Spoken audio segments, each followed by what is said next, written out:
30 વર્ષોથી સેવા કાર્યમાં જોડાયેલા સંસ્થા લોકદ્રષ્ટિ ચક્ષુ બેંક અને રેડ ક્રોસ 84 બ્રાન્ચના પ્રયત્નથી એક જ દિવસમાં 4 બહેનોના દેહદાન પ્રાપ્ત થયા છે. સૌરાષ્ટ્રમાંથી સુરતમાં આવી કર્મભૂમિ બનાવી અનેક સામાજિક પ્રવૃત્તિઓમાં જાગૃતિ લાવી જરૂરિયાત લોકો સુધી સેવા પહોંચાડવાનું કાર્ય અનેક સંસ્થા દ્વારા કરવામાં આવ્યું છે, જેમાં નેત્રદાન, દેહદાન, રક્તદાન અને અંગદાન ક્ષેત્રે જાગૃતિ પણ આવી છે. ડોક્ટર પ્રફુલભાઈ સિરોયાએ જણાવ્યું છે કે મેડિકલ કોલેજમાં અભ્યાસ કરતા વિદ્યાર્થીઓને દેહની આંતરિક રચના શીખવા માટે મૃત વ્યક્તિના શરીરની જરૂરિયાત હોય છે, જેની જાગૃતિ અમારી સંસ્થાઓના સભ્ય ધાર્મિક સંસ્થાઓ દ્વારા સતત પ્રયત્ન થકી આજે ઘણા બધા વ્યક્તિઓને નેત્રદાન થકી ફરીથી દ્રષ્ટિ આપવાનું તેમજ મેડિકલ કોલેજમાં દેહદાન તેમજ બ્રેન ડેથ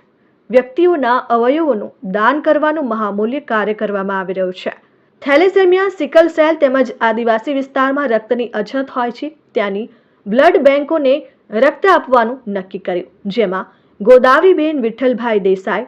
સ્વર્ગસ્થ શિવુબેન Gabrubhai Patel,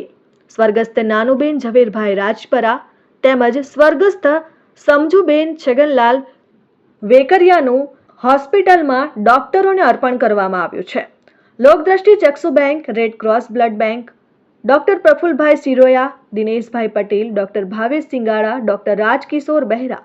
doctor Harikrishna Siroya, doctor Purvi Malviya, doctor Komal Desai, doctor Pinkal Mathukiya, Lions Club of Surat ઇચના પ્રમુખ lion Kishorbhai Mangrodiya, zone chairman lion Jagdish Botra, Rotary Club of Surat ઇચના પ્રમુખ કિરીટ વાકડી, સેક્રેટરી હિતેશ વેકરિયા અને પૂર્વ પ્રમુખ કિશોર બલરે શ્રદ્ધાંજલિ પાઠવી હતી. Jignesh Thakor, RN news, Surat.